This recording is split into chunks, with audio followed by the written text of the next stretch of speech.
Hello everyone, আসসালামু আলাইকুম। আমি এখন আছি কুমিল্লা জেলার মনোহরগঞ্জ উপজেলার ২ নং সরসপুর ইউনিয়নের সরসপুর গ্রামে।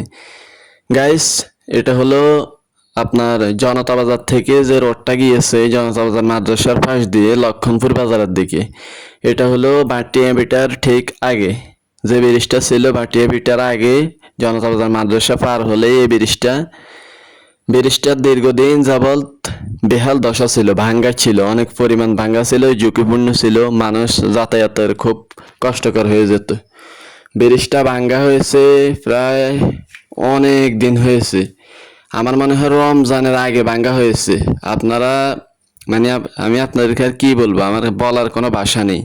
রমজানের আগে ব্রিজটা ভাঙ্গা হয়েছে, কিন্তু কেন ব্রিজটা এত লেট করা হলো, মানুষদেরকে বিভ্রান্ত করা হলো এই ব্রিজটা ভেঙে। মানুষ হাঁটার মতন তো ক্যাপাসিটি ছিল, গাড়ি না চলুক অন্তত হাঁটতে তো পারতো, কিন্তু ব্রিজটা কেন এতদিন ভেঙে মানুষকে কষ্টে ভোগান্তিতে ফেলানো হয়েছে আমি সেটা জানতে চাই আপনাদের কাছে।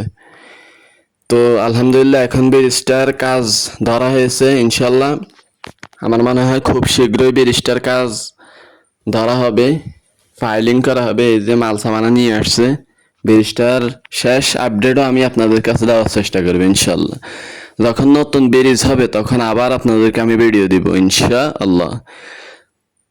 গাইস, আপনারা অবশ্যই ভিডিওটা শেয়ার করে অন্যকে দেখার সুযোগ করে দিবেন। আমি আবারও বলছি, এটা হলো কুমিল্লা জেলার মনোহরগঞ্জ উপজেলার ২ নং সরসপুর ইউনিয়নের সরসপুর গ্রাম।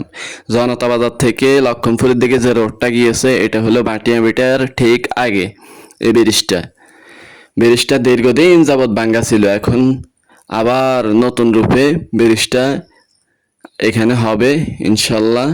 আপনারা ভিডিওটা বেশি বেশি শেয়ার করে অন্যকে দেখার সুযোগ করে দিবেন। তো আজকের ভিডিওটা এই পর্যন্ত। সবাই সুস্থ থাকবেন, ভালো থাকবেন। আল্লাহ হাফেজ। দেখা হবে অন্য কোনো ভিডিওতে।